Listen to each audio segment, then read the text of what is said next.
Okay, we are live. Well, good afternoon, everybody, or good evening, depending upon where you are in the world. This is Patrick from the Poison Pen Bookstore in Scottsdale, Arizona, and we're super excited to have two best-selling writers with us today. Julia Dahl celebrating the release of her brand new book, I Dreamed of Falling, killer standalone novel. And Julia very kindly signed a batch of books for us. And I'll go ahead and put a link in the comments field if you'd like to purchase one of those. Um, and of course, Gillian Flynn. I was just doing a little show and tell here. Well, let me give Gillian an introduction. Gillian is the author of the #1 New York Times bestseller, Gone Girl, which I've got a first edition copy of here, which is kind of cool. For which she wrote the Golden Globe nominated screenplay, the New York Times bestsellers Dark Places and Sharp Objects, and the novella The Grown Up. Gillian is going to be the guest host today. We really appreciate you being here, Gillian. So And happy to be here. Thank yeah, you.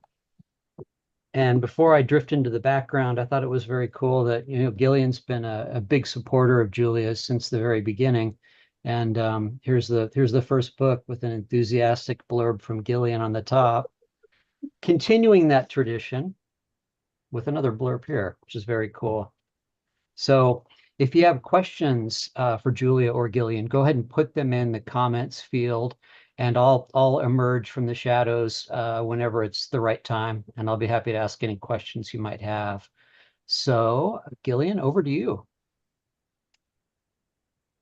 Well, I am so excited to be here tonight. I've loved Julia truly since the very beginning. Blew me away, and I do think she's one of the best writers working today. I look forward to every single one of her mysteries. I truly do. I worship her, and I'm very honored to be speaking with you. So I'm going to let Julia introduce herself a little bit before I take it away with kind of a question and conversation, and certainly my questions. But we have a lot to say to each other. We've known each other for a long time. Been a big fan of Julia's for a long time. And I'd love to start, Julia, with you telling, us about this book, Yeah, first of all, the synopsis, because with mystery writers, I always let them do what it's about so that I don't go farther than they want to, and let them kind of be in control of what the book is about without right. jumping in and giving my own take. I'll get to my love of this book in a minute, but Julia, can you tell us what the book is about? Sure. Thank you. Thank you for being here. Yes, this is very cool. We'll talk about like our random past. Um, Yes. but yeah, so okay, so I Dreamed of Falling is about a reporter. I love to write about reporters. I'm there's going to be a reporter in every one of my books, I think. I Yeah. think I just accepted that. But it's about a reporter named Roman Grady, who's like a 25-year-old. He's the only reporter in a very small town in the Hudson Valley, and his girlfriend, his partner, who's the mother of his 4-year-old son, is found dead on a hillside in their really small town.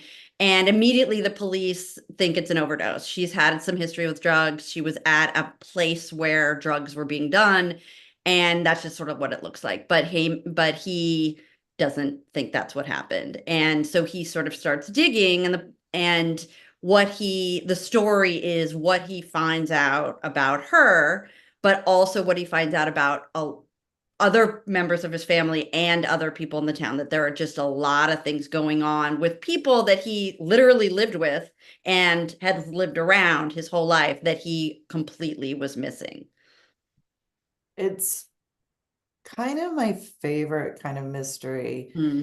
because you can access it as a pure mystery, but you can also access it on a different level, which is, in this case, the contours of a family Mhm. and how much you really know them. And my favorite kind of sleuth, I'm with you. My very first book was told Yeah. from the point of view as a reporter in a similar way in a dying industry.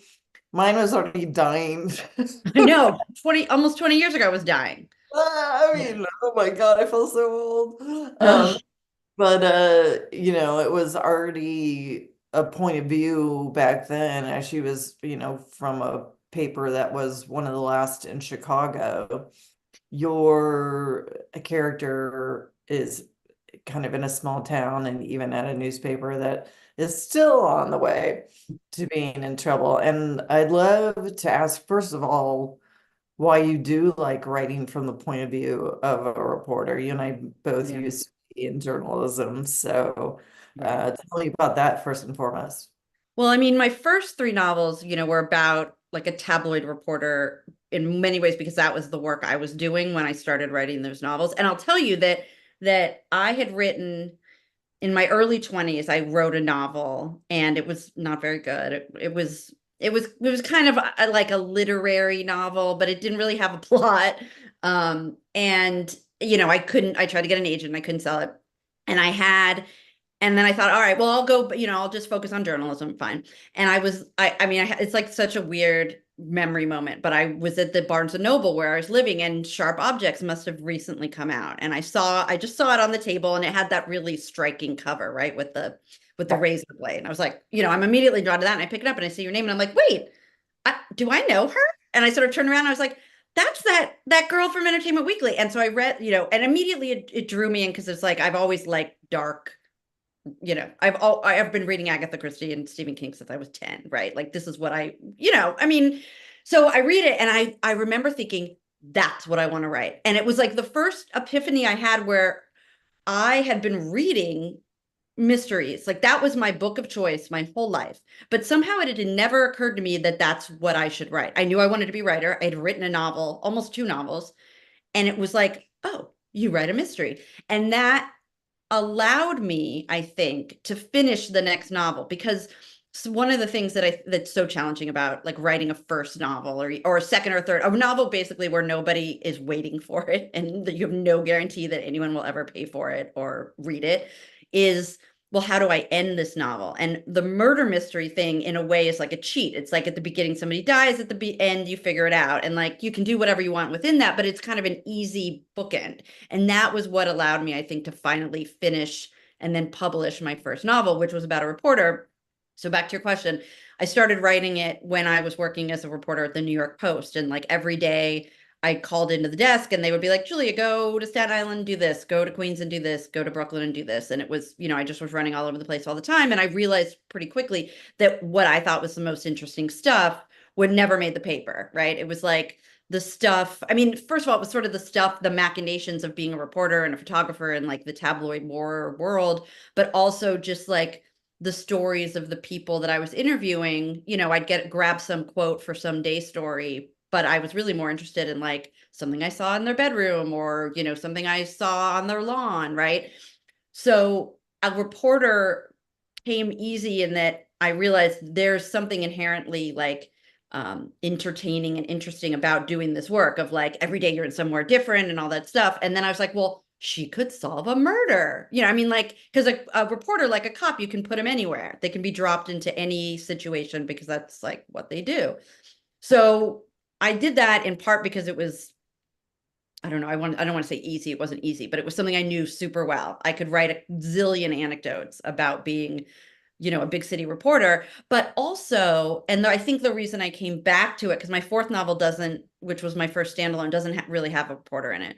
But the reason I think I came back to writing about a reporter for the missing hours is because I feel really passionately about journalism and the state of the journalism industry, how it's dying basically. And I always say, I don't think it's a coincidence that our democracy is falling apart as our news media is falling apart, right? Like these things are not unconnected.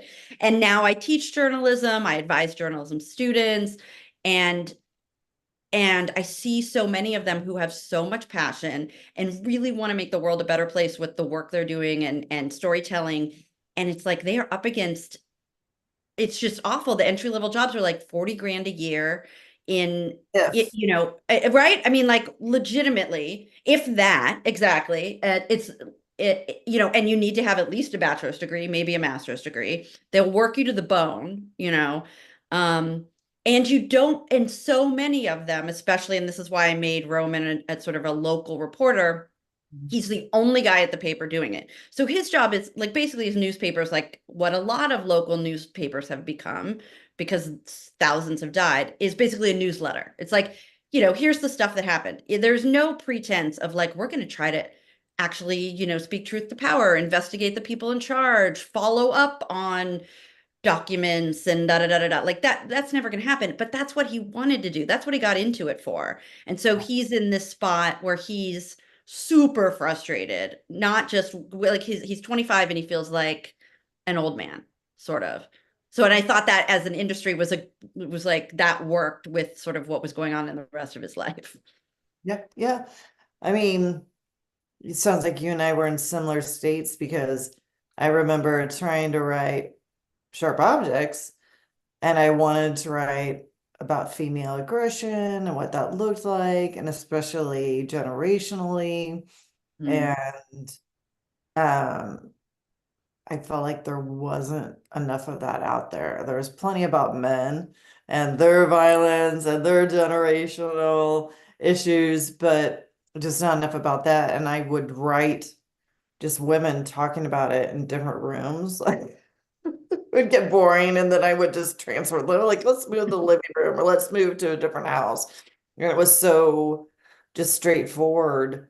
And I remember from Entertainment Weekly, Dennis Lehane's A Mystic River was available and going around, and he is one of my favorites, and read it and thought, he's writing a book about neighborhood power and what friendship looks like over the years, and what happens when a horrible thing happens to you in your childhood, and how you carry that as echoes of yourself, no matter what you think you're not doing. And I remember thinking, and he does it within a mystery. And I remember thinking, oh God, like that's how I do it. Like Yeah. that, give it the engine. That gives me the engine. Right. And like I said, with you, it's like the way you can talk about real issues. But if you want to candy coat it and also make it just fun and make it great for a read, you can do it that way. Yeah. And that's what this does. And I would just real quick like to read some of your reviews. Stunning. Just a quick, little idea so that our viewers can get a hold of what a well-received book this was. It got a starred review from Publishers Weekly, who said Dahl's gift for suspense will get readers flipping pages, but in the end, it's her family-wrought characters they'll remember. It's an impressive leap forward from the author's more plot-driven efforts. Library Journal made it the mystery pick of the month. The devastating crime novel will appeal to readers who appreciate tragic family stories. So congratulations, first and Who doesn't foremost. love a tragic family story? But it doesn't sit in it. It really has this propulsion to it, and a thrill to it that makes it really exciting. So, I know also, didn't you have a baby in the middle of writing this? Am I right? I actually had a baby before, like my baby is now in third grade. So Okay. it's been a minute, but this does feel like the book I wrote after the baby, even though I actually wrote another book after the baby. Okay. But this is the You book. wrote it from an idea of the dynamic of family. Exactly. Like that, all my other books, all of them, all four were inspired by news stories I'd covered as a reporter. And this one was totally not. This was totally like basically inspired by it's sort of like the birth of my son and the way my family changed and the way I changed. And once I sort of was out of that fog of the first few months where I really was not, I did not do very well. I'm not proud of myself in those first few months. I mean, whatever, like, motherhood is hard, blah, blah, blah. It is what it is. But, and my son is awesome. But I was just totally overwhelmed and exhausted and like, I mean, like I was not old, but I was, oh, they did call me a geriatric pregnancy. I think I was 38. I mean, Me too. but I felt like, I was a professional person. I'm good at doing things. And then I have this baby and I was like, I have no idea what to do here. And it's like, I felt like a failure. So I was pretty depressed and So humbling. Yeah. it's so humbling. So, I mean, by far the hardest thing I've ever done. And also now, by far the most rewarding thing. Like now, I always reach out to new moms because a couple people reached out to me and were like, "Hey, if you're not doing well, give me a call." And it was really, really important because, Yeah. having that somebody come in and say it's going to get better, like I promise. Um, but so, the story I Dreamed of Falling, in a way, the book takes place, begins where Roman, the reporter, finds Ashley, his partner, dead, and they have a 4-year-old son. But in a way, like sort of what created their family. Roman and Ashley had been best friends and boyfriend, girlfriend since they were like in junior high. But they have sort of a non-traditional relationship. Ashley's bisexual and the relationship's a little bit open, and nobody in their family or their community kind of got it. They were all just like, Roman and Ashley, like they'll break up whenever, but they never broke up. And at the end of Roman finishing college, she got pregnant. And so they decide, at 22, let's just do this. We'll have the baby. We love each other. We can make this happen. And she gives birth, but she gives birth in the like middle of COVID lockdown. She's alone. She has a traumatic birth. Basically, she has to have an emergency C-section and she nearly bleeds out. And so when she gets home, her body's totally traumatized, but so is she. And really, so is her husband, or not her husband, they're not married. Her boyfriend, Roman, because he couldn't be there. He was, sort of terrified about what was happening. He didn't know, he couldn't be in the hospital. And they live with Roman's mom, Tara, who was a teenage mom. And, the backstory on her is that she was a teenage mom to Roman, and she was a terrible mom. She was totally unready for motherhood and unwilling to take the responsibility. And so for the first 7 or 8 years of his life, she was drunk and out of it. And then finally kind of gets her shit together when Roman is in elementary school. But really, in some ways, it's too late for their relationship. He already kind of knows this is not a person I can trust. So when then Roman and Ashley have a baby and Ashley's not really able to take care of the baby very well, the mom, Tara, who's young, she's like 45, steps in and it sort of says, I'll take over. Mhm. And, in a way that was something that came from my own life, in that when I was at sort of my lowest, my sister-in-law, my husband's sister, lived nearby, and she was like, let me help, and she just has loved on my child for 9 years. They have like this unbelievable relationship. Basically, his aunt is his best friend, and they have this beautiful relationship that I started thinking about after a while, because like, when you write, like you look at life and kind of say, well, what if this happened instead? And like a story starts to form. So I started thinking about, well, what if I had just let my sister-in-law like all but take him, be like, I can't handle this. You do Right. it. And then just sort of never went back. And, I live in the same house or whatever, and I'm here, but I'm not taking any responsibility because it's hard being, it's so, so hard being the parent of an infant and a toddler. And then what happens 4 years later when, oh my God, I don't really have a relationship with my kid, right? That's kind of the backstory, that the engine that starts this book. Um, did you decide to write about COVID and set it during that time? Were you writing it Mm, during COVID, or like I tell me was. about that choice? So I knew I'm pretty much like Because most of I my, did the opposite. I lost my crap during COVID and stopped almost writing altogether, but wow. also did switch over to being a mom of my 2 kids. Like I was super active, like, that, and it did have, because I was so crazed with Gone Girl and doing movies after that and everything, that I almost felt like it's time for me to really jump in. And I wanted to write a book that my books have very much covered where I am in my life. Like Sharp Objects was super single, um, Right. closest to my life. Dark Places was a sort of about trying to figure out who I am Right. solidly in my 30s. And then here we are with Gone Girl, and it was very much pre-children, but marriage. I'd gotten married at the time. I was trying to figure out what that looked like. I mean, I'm not saying Gone Girl was based on my Well, that's, you take your life and you turn the volume way up, yeah, right? you take your life and turn it into Mr. I had a baby right in the middle of writing Gone Girl. Wow. So I once again lost my mind and came back to it afterward. And now, if everyone wonders why I'm trying to get this next one out, is because I'm trying to include children within the mix, but stumbling. Right. So were you involved or not involved? Was it during COVID? And did that have anything to do with pulling into the mystery? Right. It doesn't have to do with COVID, it's Right. post. Right. It is Like COVID's in the it is COVID's about sort of the fallout of that in a way. exactly. And that was a theme that I really wanted to write about. So yeah, so I started writing the book, yeah, like in the middle of all but lockdown, I guess. It was like late 2020, early 2021, I think.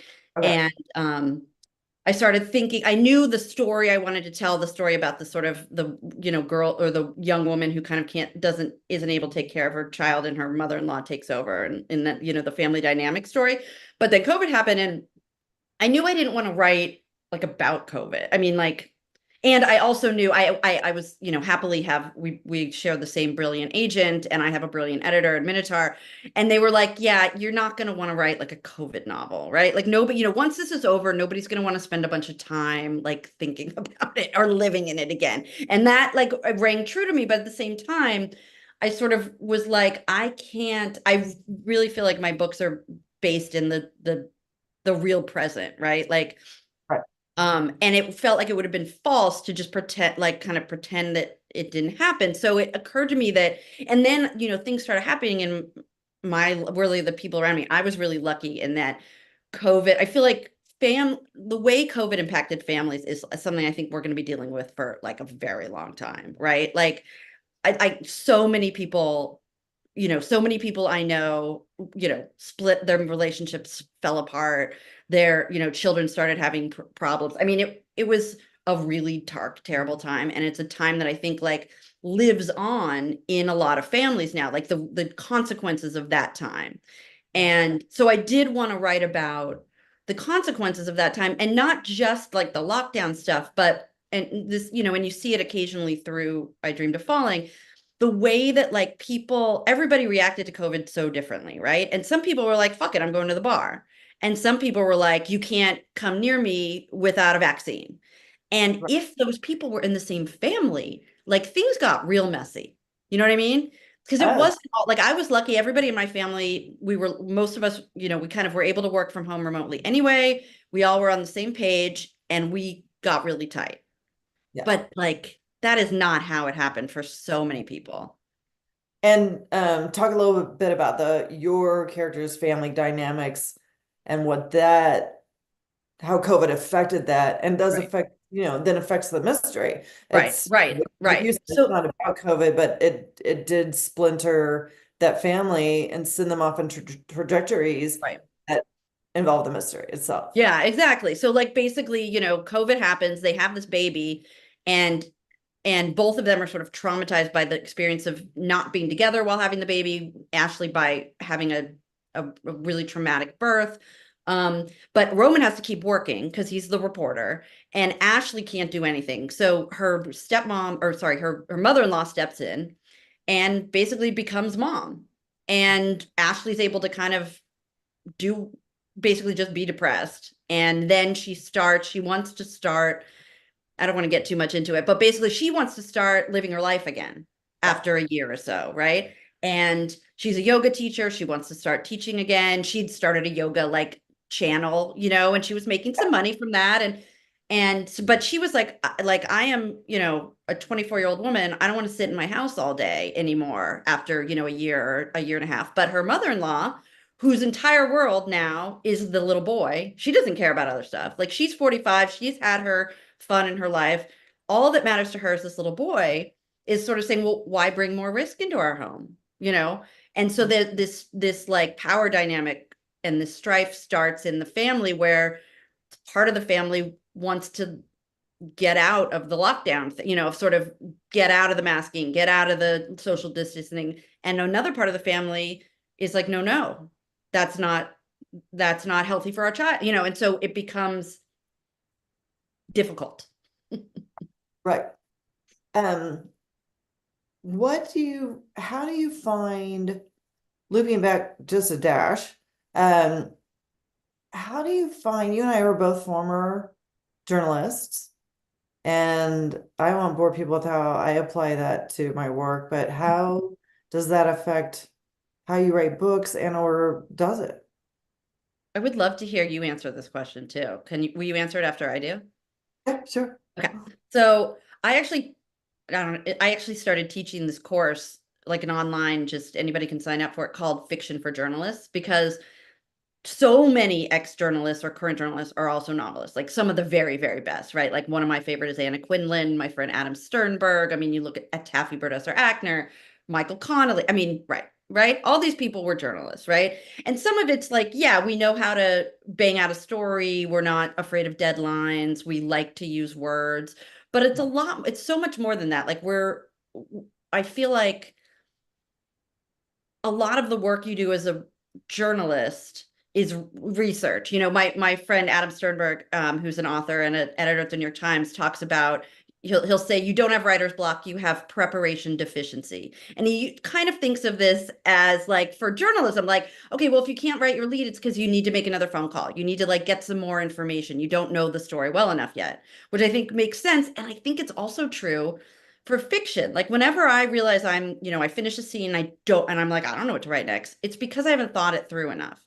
And by research, I'm going to use air quotes, when you're a fiction writer, the research is different, but it's still research. I actually use in my class, I have a slide that's a quote from you talking about the cool girl scene in Gone Girl and how it began as like a writing exercise, that you would do writing exercises where you would be like, okay, I'm going to do Amy's Netflix queue, or I'm going to write about Nick's, grandma. I don't know. I'm just making that up, right? But basically, that's research into your characters.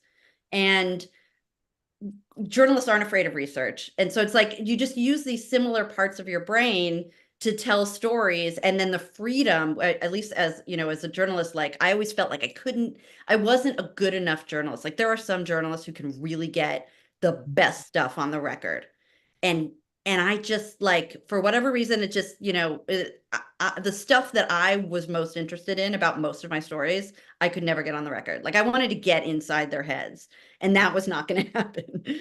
So I was like, all right, I'm going to make it up. Yeah. Yeah. All right, but now I want to hear about you, because that's a great question. I'm like you. I felt, I worked for Entertainment Weekly, so I don't want to make it sound, I wanted to be a hardcore reporter, but quickly learned that I wasn't able to ask the hard questions. It just made me inherently shy, and it made me nervous. And so I would find that I would learn to write around um, and write, I'd write about the place I'm at. I'd write about the personalities on set. And I became really good at profiles. And I think I became good at profiles because I'm interested the most in character. Right. And I wasn't interested in sort of like the super gotcha. I was interested almost in how a person acted within the construct of an interview, because that's fascinating.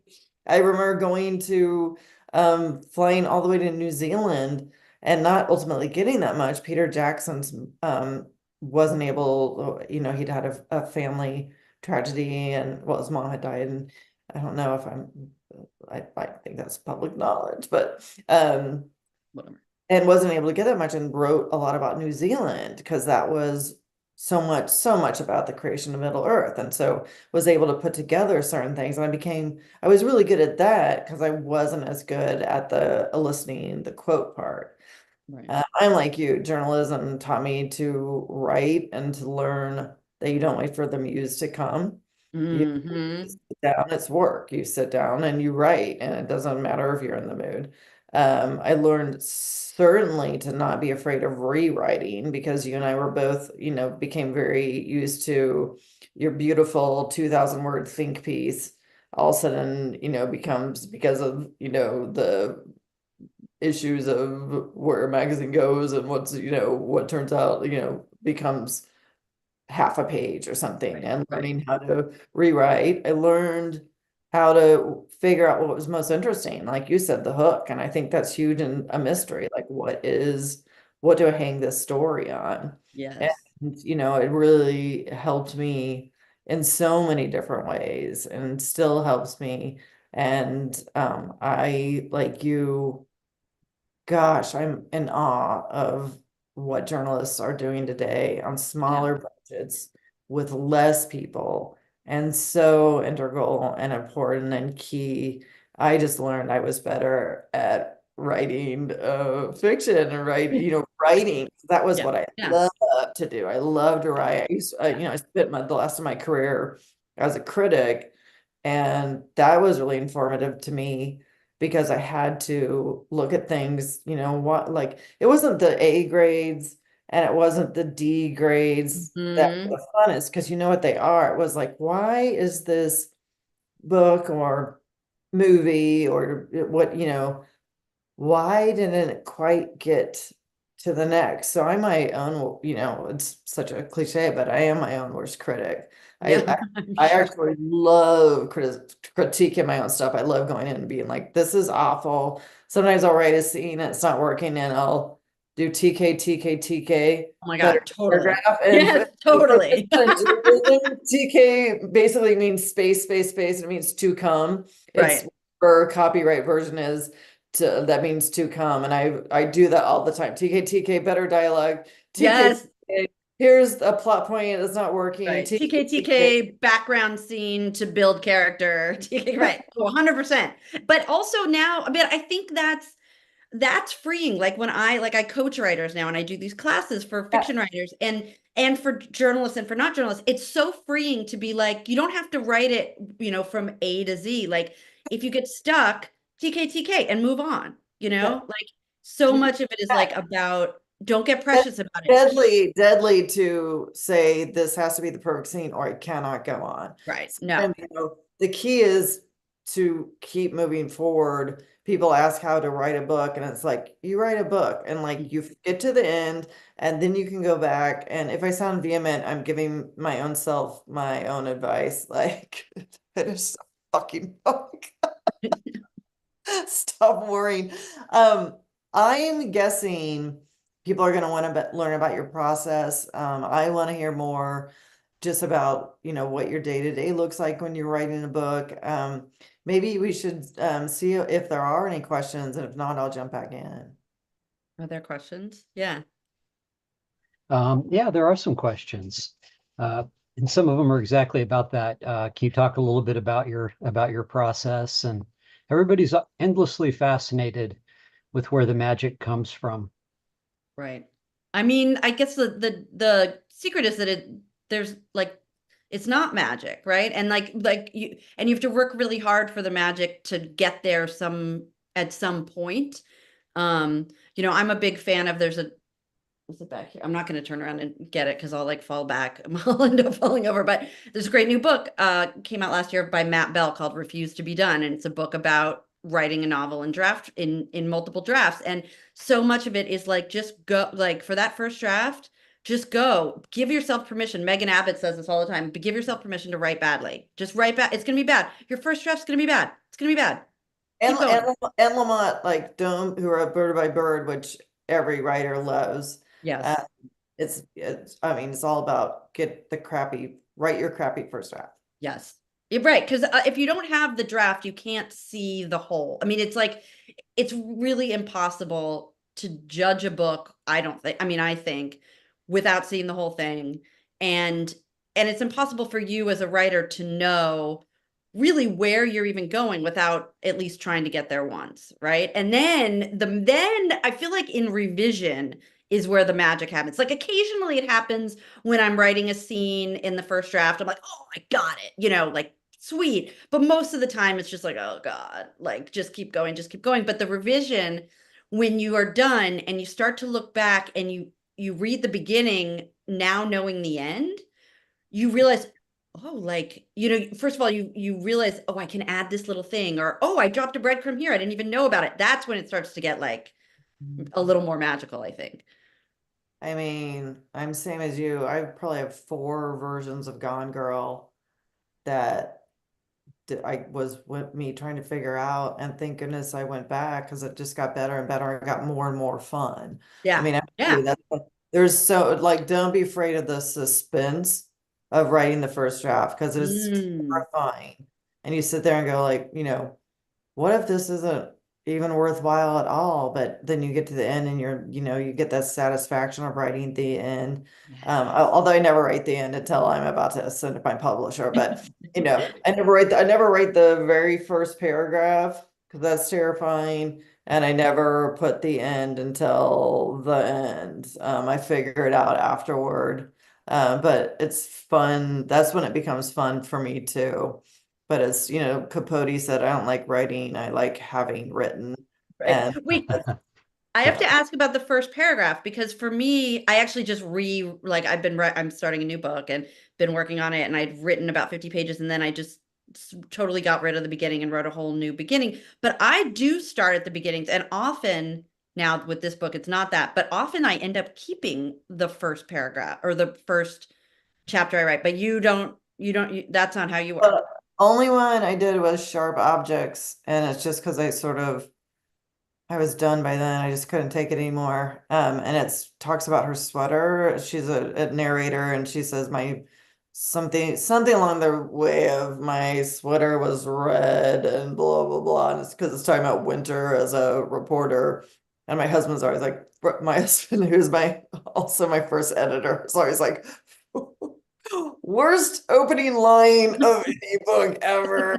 He loves my other two, and he's always very um, he's my best supporter too, but he's just like, wow, you should have rewritten that one. And First line. I do wish I had that one. And that's what I learned. It was like, for me, you have to loop around. And as long as we're talking about great books on writing, I also have to say Stephen King, Yes. his book, which is called On Writing, is one of the I have all-time them all right here. Yes, exactly. So important. Like, good. yeah, yeah. But Now, are you guys, are also you I have to guys, say real quick, don't overread books on writing either. You got to write. Yeah. right? How about outlining? Are you, either of you, an outliner? Or do you just kind of go for it? I'm so no. I like, to me, at least tell me, I would love to know how you feel. Like, so always so far, I know, I almost all my books have been mystery murders. And I know, who died, and I know who did it and pretty much why, but I have no idea how I'm gonna get there. That said, for the book I'm writing now, I'm trying to be not an outline because I just find outlining really boring. Like, what I want to do is write a scene, and I feel like writing one scene helps me figure out what the next scene is. But I am with this book because I feel like it probably would be more efficient if I thought out some of the plot stuff and some character stuff a little bit more. Maybe I'm gonna try to be more outlining with this book and see if it saves me 6 months or you know 50,000 cut words, but maybe it won't. Who knows? I mean, I do a loose outline.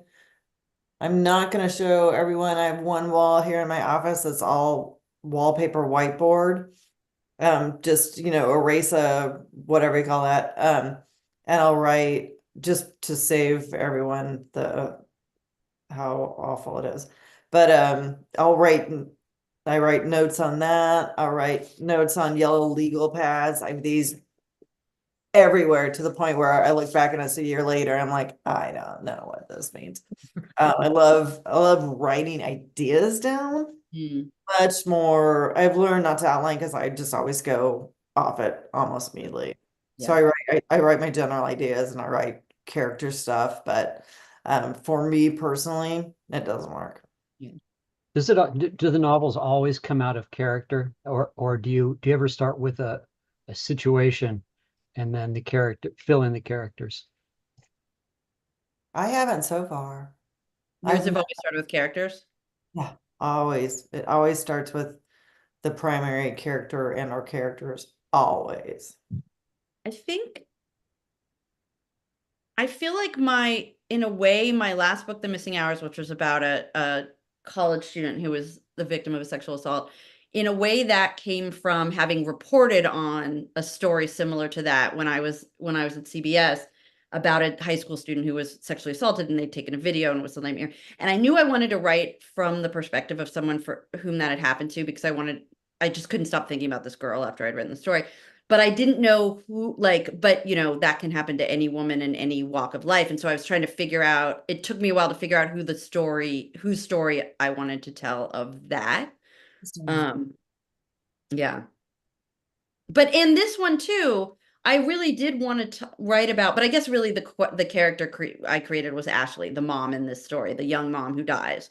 I wanted to sort of talk about what it would have been like, or imagine what it would have been like to sort of relinquish my child, in a way, responsibility for my child, and then start to regret it.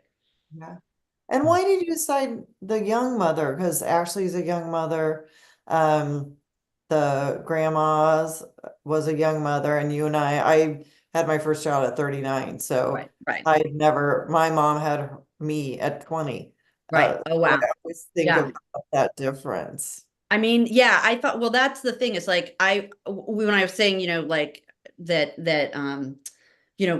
the mysteries I write and the fiction I write, it's like, you take bits from your life and then you kind of make it more effed up, turn the volume up, right? And so I was thinking about how hard it was as a 38-year-old woman in a stable, loving relationship with financial stability to be a mom. And then I thought, well, what if I was 21? What if I wasn't in a stable relationship and didn't have financial security? That would be so much harder. And so it's like adding stakes to it. But I also have always been really, now that I think about it, kind of interested in people who have unplanned, not just pregnancies, but end up having children who are initially unplanned and who have them young. Because that, to me, when I was a teenager, was like, the worst thing you could do in the 90s was like become a teenage mother, right? It was like if you became a teenage mother, your life was ruined forever, right? And I know, I mean, like one of the Erin Kelly, one of the great YA novelists of our time, who's won I think she's shortlisted for the National Book Award this year. I think she had a child at 16. And like, so I like looking at what that was, that life of a young mother, because to me that was the scariest thing. And I kind of like looking at the scariest thing and looking at it from a different perspective. Maybe it wasn't so scary. Maybe it was. I don't know. You remember the after school specials? All of them had to do with All of them. yeah. Oh, Well, there are a couple of interesting questions that have come in. Let's see, Whitney would like to know, for both Gillian and Julia, do you feel that America's obsession with true crime has inspired you to continue to choose this genre? Let's see, were you both OG true crime fans? Guilty. I have Yeah. to, I have to say my second book, Dark Places, is all about a girl All who about was that. the center of a famous murder, Right. and that was people obsessed over, and what happens 25 years later when people have sort of forgotten about her. So what it's like to become famous, living and reliving the worst day of your life, Yeah. but then that strange feeling of being jealous almost that other people's tragedies, are in light. And she gets swept up in something called the Kill Club, which was the earliest version of true crime. I wrote this in 2012, I think. Yeah. And I remember turning it in and everyone thought that idea was far out, that was like, would we really believe a group that's obsessed with true crime that seems it was the era, right, there were no, it was not even a blog. It was, that sort of a gathering. So way before that became an acceptable and even now common, genre. I mean, you look at the podcast and what the top 20 of Yeah. the top 20, 16 are true crime. Totally. Yeah. So I was way OG, and I still have a complicated relationship with how obsessed I am with true crime. I know. I mean, I feel the same. Like I started watching, I mean, I was watching the version of true crime from the 80s and 90s, like the Unsolved Mysteries and the America's Most Wanted. Like I loved that stuff when I was a kid. And then, in college, I think it started with the like Forensic Files and Investigation Discovery. And this was like in the late 90s. And then, right, exactly. And then now, and that's how I even started writing about crime, was that literally a friend of mine was working at 17 magazine, and she needed somebody to cover this 12-year-old who'd been murdered by her mom. And she called me up. She was like, Julia, I know you're really interested in like Law and Order. You want to go Yeah. cover the story? And I was like, yes, that's more interesting than the makeup article I'm writing, right now or something. Yeah. And I got, I mean, like Now that I have kids, I can't watch kid stuff. It's changed. I had completely the same experience. As part of the reason I left the newsroom. Like I left my job at CBS in 2018 and started teaching. And part of it was I realized, because like I was there for Sandy Hook, and I realized like I can't do that now. And it really was a very big difference. Like Yeah. I was so, I don't know what it would have been. You think it's not going to be? I remember people were like, "Will it change how you write?" And I was so insulted by it. During Gone Girl, it was just like, "Oh, shame on you for how Right. you dare ask such a question." Of course, it's not. And Right. like I said, I'm trying to have a mother and her two children within this mystery, and it's causing me. Um, just even including them in that sphere is Yeah. true. Yeah. Yeah. And there's a little boy in my store in I Dreamed of Falling, who I think is my favorite character. And So and great. it's hard to I don't, it's hard to write kids too without them sounding completely fake and like overly precocious. yeah. So well done on that. Thank you. Yeah, and it's like hard to, I mean, nothing terrible happens to him. I don't want to like there's a couple books that people have been like, you have to read this, and the first scene is like a kidnapping, and I'm just like, no, I can't go there.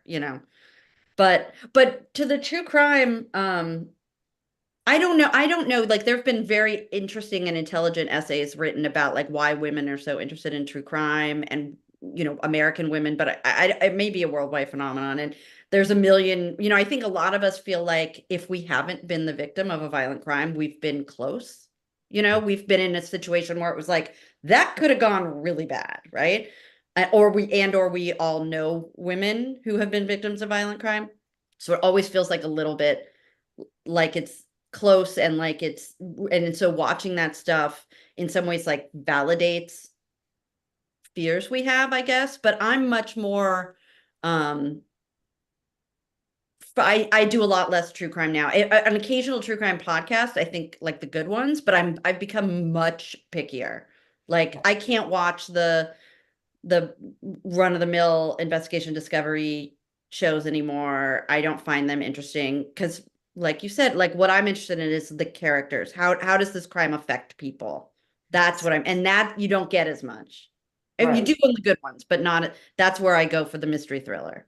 The echoes of it. I'm fascinated when they do cover people years later and sort of how that affected it. I will watch anything involving someone talking about something 10 years later because I like to try to figure out what happened after Right. that incredibly strange, unique spotlights on them. So yeah. Yeah.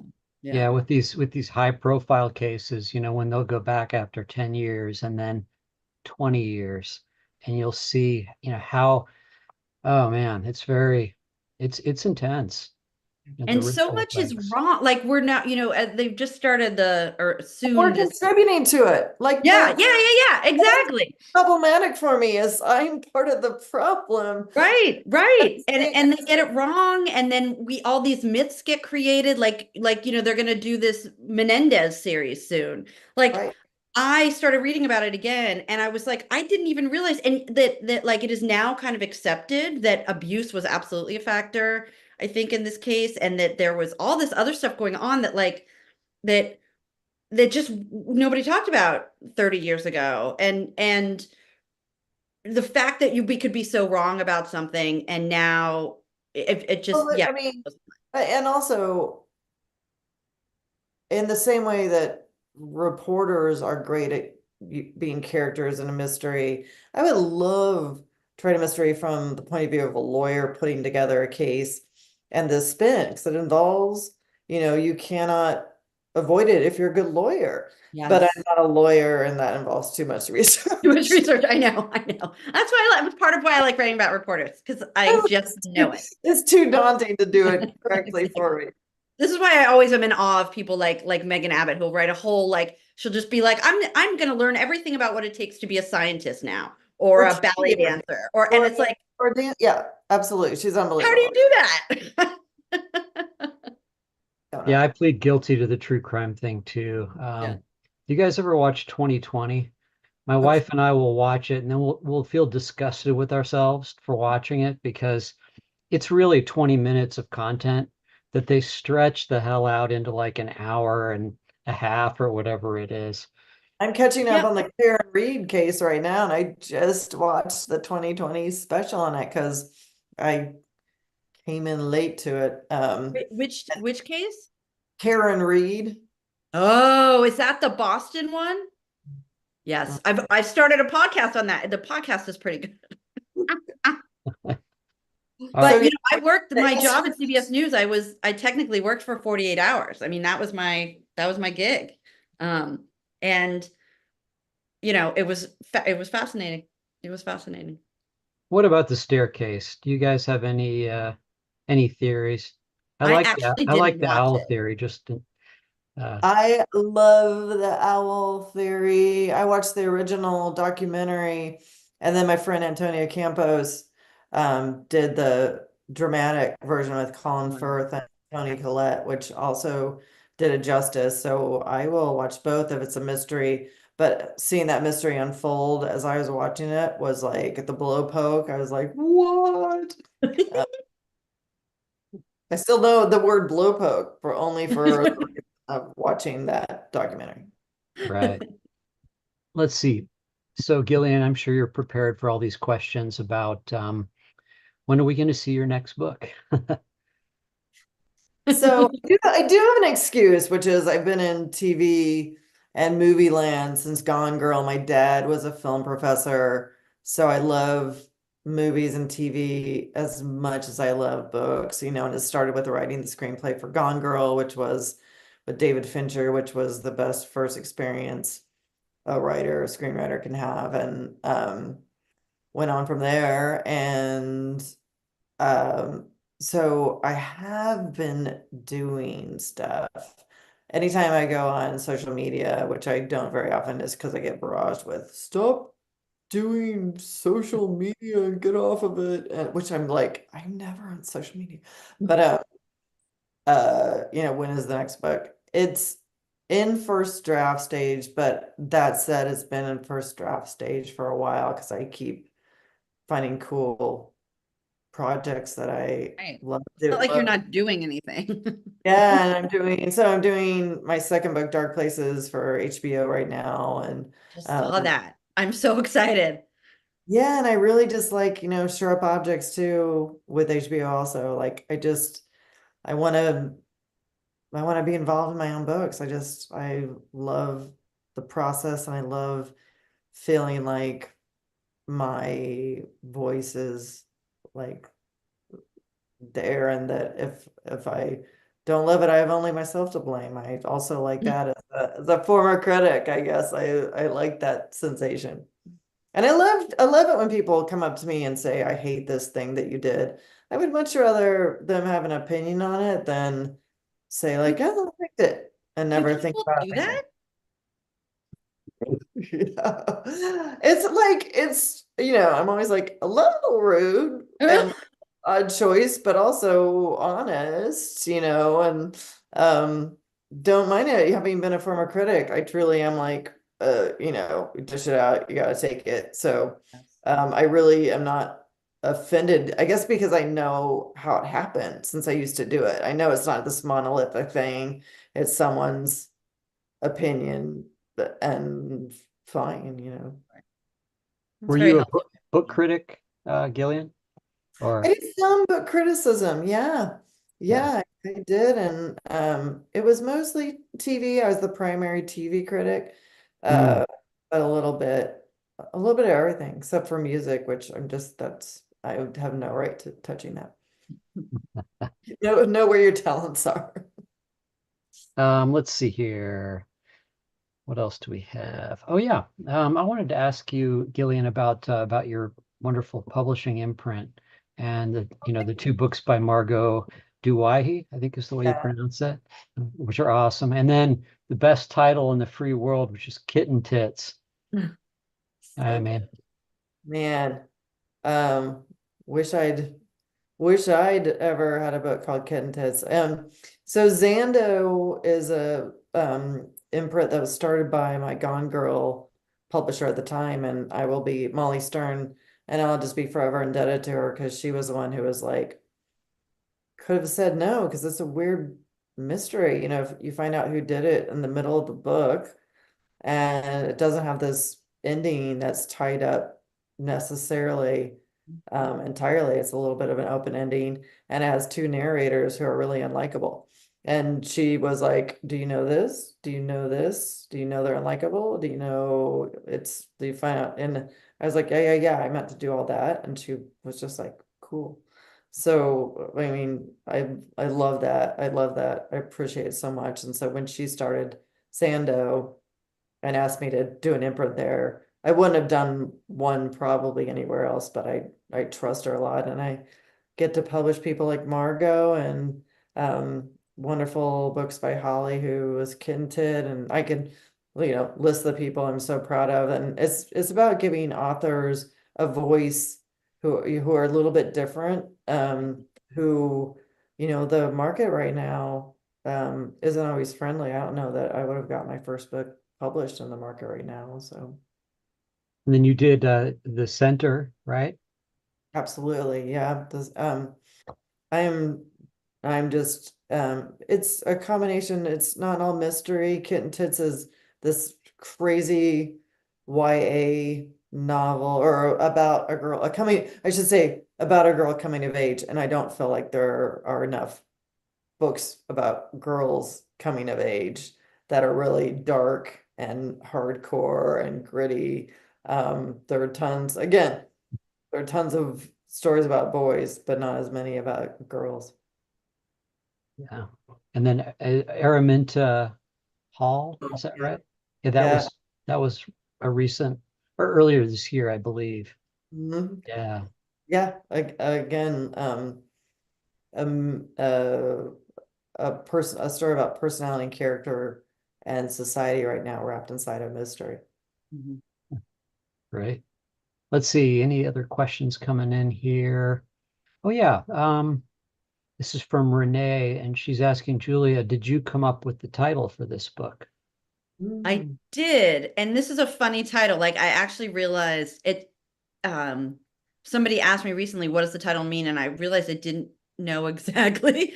Um, I did come up with the title, and I came up with that. It's not a spoiler to say that Ashley is found on a hillside, like she's fallen. Um, so I always knew, and you'll know this when you open the book, that Ashley would get a little bit of a voice in this story. She's dead when it begins, but that she kind of talks to us a little bit throughout, a little bit in that kind of lonely bone style or lovely bone style. Um, and so, but I wanted like her voice to be a little bit dreamlike and a little bit kind of not exactly from beyond, but kind of hovering over what's happening. Um, and so the idea of her dreaming about what has happened sort of came to me, and I just started like doing that thing they show in Julie and Julia, where you're like putting literally like putting words together. And I started thinking about like, you know, phrases with falling, phrases with dreamed. And I think maybe my agent and I were chatting about it. And I dreamed of falling came out, and I kind of was like, I kind of like that. I feel like it has movement, like there's some dynamism to it. It's memorable, but it's not like weird. It's not like it's not a cliche. I don't know. It just fit. But my editor said recently that she almost didn't let me keep it. She was like, it was a little bit like it's a little poetic. I wasn't sure I got it, but I decided it worked, so I got to keep it. Was Gone Girl your title, Gillian? It was. Sharp Objects was not. Hmm. Um, I originally called that Wind Gap. I wanted named, we were talking about Dark Places was like Little Liar. Um, I threw a literary one out there that I'm absolutely not gonna say because it was so ludicrous, which so I'm glad that I was told no on that one. But Gone Girl, I'm the same way. I don't know how it came to me. I could not tell you, Yeah. but it did, and I'm like, I'm super happy I did. Yeah. So well done. I can't take credit for any of the covers. I'm also in Yeah, awe. with that cover, I mean, There we you go. got some There's good the covers. Sharp I Objects is mean, it's like it's yeah, one of a kind. Yeah. when, again, we had many more bookstores, so I was like, that's the book I would walk across a bookstore and get, maybe they're, I don't know if they're less important or not. I still have, that encapsulation of a good story and how someone figures that out. I do not know. Yeah, me neither. not to go into the weeds too much because I realize we're just about out of time, but the research, Gillian, into sharp objects and just self-harm in general. Actually, that's not a bad title either. Self-harm. They Mm. probably wouldn't let you do it though. Getting into the down the rabbit hole of researching that must have been pretty something. Must have been pretty intense. Not really. It Cutting. actually wasn't. I mean, for me, research is a way to put off writing. Mm. And being a journalist, I become too beholden to the actual facts. So I always write a book. I was familiar with the idea of self-harm. It wasn't as familiar way back then in like 2007. There wasn't as much. In fact, we called people self-harmed cutters, which is Letters. Oh yeah. but it's um and Munchausen, which is a much more of a known quantity now, but I had been interested in psychology. And again, like the idea of which way violence comes out, and hurt comes out, was interested in that. And I almost started researching, and then I was kind of like, no, I don't want to take other people's stories. I want to, so I just went to the psychology from there. Yeah, not much. I mean, with my all my stuff, I always write it first and then go, did I do the research? Like, is that I'll call people, there are two cops within Gone Girl, and I wrote them just how I wanted them to be, and then talk to attorneys and talk to police people afterwards. And it's like, not would this happen? But would this possibly happen? Yeah. Gotcha. And please tell me yes. Um, let's see. I've been neglecting YouTube people. Sorry. But Julia, one of your students is tuning in. Should I say which one? Um, but she just says Julia is a fantastic professor. She's giving you some props there. Let's see. And Dan asks, has the winner of the CBS New York Book Club Fall Read Contest been announced? No, I was up for I know this is very exciting, or it's for me, it's kind of exciting. The CBS New York does what's it called? Like a book club. They pick three books and then people vote and then they pick a book for like the fall. And I'm one of the three books. So, but I think we find out tomorrow. So fingers Very Oh, exciting. crossed. That's awesome. And then the final question for both of you. The topic of music. Do you guys listen to music? Anything in particular when you write, or nothing at all? Or I'll let Julie have the last word on the whole thing. I have to have silence when I write. I do work at the Fine Arts Building in downtown Chicago, which says the entrance says something like life ends, art alone endures. So it makes you not want to screw around and watch kitten videos all day. And it is truly a fine arts building. So I occasionally hear opera singers and trumpets and, la la la, which is amazing. That said, I sometimes put on my noise canceling headphones, but I do playlists all along, and that's just a piece of getting into character. So my iPod is or now Spotify is completely insane. It's all over the place from like death metal to Elvis Costello. Right. Yeah.